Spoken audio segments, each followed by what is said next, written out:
अस्सलाम वालेकुम वरहमतुल्लाहि वबरकातुहू। इससे पहले हमने जो पढ़ी थी जो सबक जहाँ तक हमने पढ़ा था वो ये था कि आखिरी पैराग्राफ ये था कि दोनों की बीवियाँ एक दूसरे से इसलिए लड़ाई कर रही थी कि दोनों के बच्चे बुखार थे, तो उन्होंने बुखार की जो डिग्रियाँ हैं वो भी ढेर ढेर बताई। एक ने 104 बोला तो एक ने बोला कि बस 104 था, मेरी मुन्नी को तो 106 बुखार था। ठीक है, डिग्री इतना बुखार था।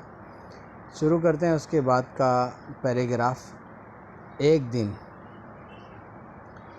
दिन तुम्हारी बीवी और मेरी बीवी इस मौजू पर बहस कर रही थीं कि सोते वक्त तो तुम ज़्यादा ज़ोर से खर्राटे लेते हो या मैं। क्या बात हो रही थी?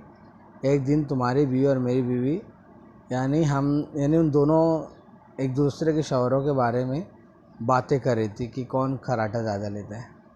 तुम्हारी बीवी कह रही थी वो जब खर्राटे लेते हैं तो उनके खर्राटों की आवाज़ एक फरलांग से सुनी जा सकती है। फरलांग पहले मीटर की जगह इस्तेमाल होता था। मीटर की इकाई और कोई जगह नापने के लिए फरलांग का इस्तेमाल किया जाता था, है ना। उनके खर्राटों की आवाज़ एक फरलांग से सुनी जा सकती है। मेरी बीवी उसे बता रही थी हमारे साहब जब खर्राटे लेती हैं तो उनके खर्राटों की आवाज़ सिविल अस्पताल में सुनाई देती है। कई बार डॉक्टर हमारे घर ये पूछने के लिए आते हैं कि खैरियत तो है। अब देखो, एक ने बोला कि एक फरलांग तक की आवाज़ सुनाई देती है, तो दूसरे ने क्या बोला, बस इतना ही। मेरे जब मियाँ जब खर्राटे लेते हैं तो सिविल हॉस्पिटल तक के लोग वहाँ आवाज़ें जाती हैं, तो लोग वहाँ से हॉस्पिटल से पूछने आते हैं कि भाई खैरियत तो है। अब देखो, ये तो बीवियों की बात थी, अब यहाँ पे बच्चों की बात देखते हैं। हमारी बीवियों की देखा देखी हमारे बच्चे भी लाफज़नी की आदत का शिकार हो गए हैं। लाफज़नी यानी झूठ बोलना, है ना, लंबी लंबी हाँकना, यानी खूब बड़ी बड़ी बातें करना, है ना। हमारे बच्चे भी लाफज़नी की आदत का शिकार हो गए हैं। अगर तुम्हारा बच्चा कहता है मुझे हर रोज़ 2 रुपये खर्च के लिए मिलते हैं, तो मेरा बच्चा उसका मजाक उड़ाते हुए जवाब देता है सिर्फ 2 रुपये, हमें तो रोज़ 5 रुपये मिलते हैं।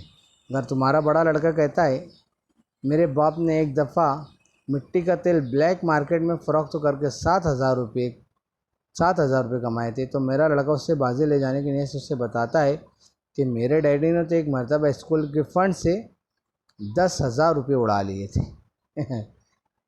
अब देखिए, और पहले तो दोनों के बीच में थी, दोनों आदमी लोग के बीच में इस तरह से लंबी लंबी हाँकना, देखा देखी कुछ का कुछ करना।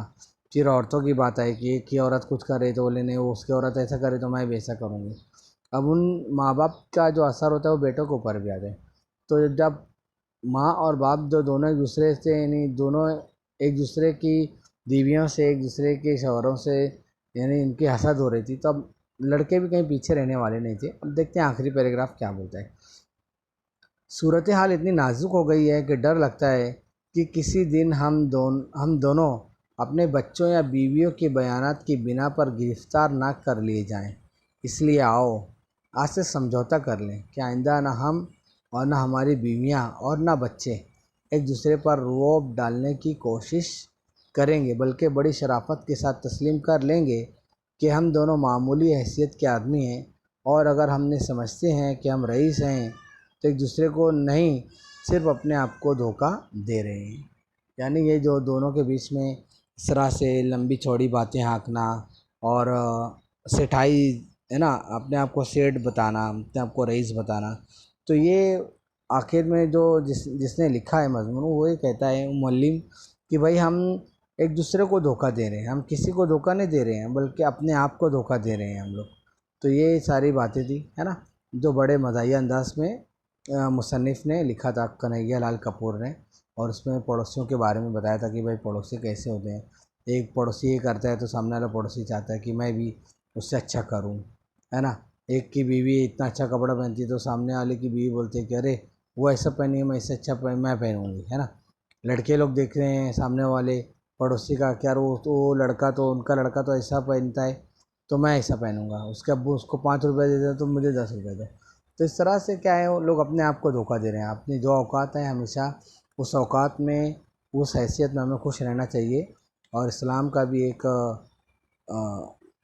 एक कॉल है, इस्लाम के हिसाब से भी हमारा ऐसे ही है कि हम अपने ऊपर किसी को ना देखें, यानी अपने से जो रईस लोग हैं, अपने से ज़्यादा अच्छे लोग हैं, उनको ना देखें पैसे के मामले में, बल्कि अपने से गरीब लोग हैं उनको देखना चाहिए, ताकि हम लोग गरीब लोग की को देखेंगे तो हमें हमारी दी गई नेमतें उसमें से अल्लाह ताला का शुक्र का जज्बा हमारे अंदर पैदा होगा, और हमको जो भी अल्लाह ताला ने दिया हम उसमें खुश रहेंगे ना। ये हो गई ख़त्म, ये सबक ख़त्म हो गया है ना, हम चाय से सबक ख़त्म हुआ। देखिए यहाँ पे कुछ मानी और इशारात लेके उसका मतलब बता देता हूँ। रईस इब्न रईस यानी मालदार बाप का मालदार बेटा, ख़ानदानी अमीर। मैजिस्ट्रेट यानी जज। यकलख्त यानी अचानक। सर हो जाना यानी ज़िद करना।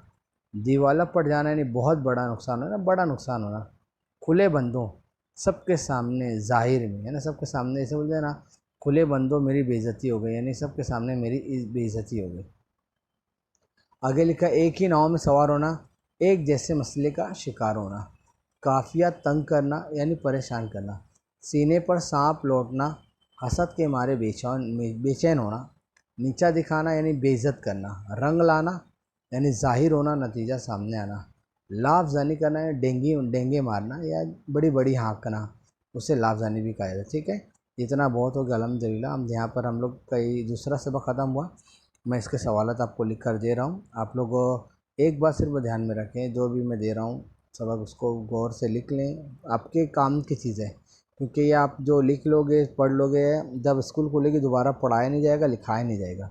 तो इसलिए आपको आज भी करना है, कल भी करने से बेहतर आज आपके पास वक्त है, जो भी काम दूँ आपको वो काम पूरा कीजिए, इंशाल्लाह आप लोगों को उसके अंदर बहुत फ़ायदा होगा। ठीक है, अस्सलाम वालेकुम वरहमतुल्लाहि वबरकातुहू।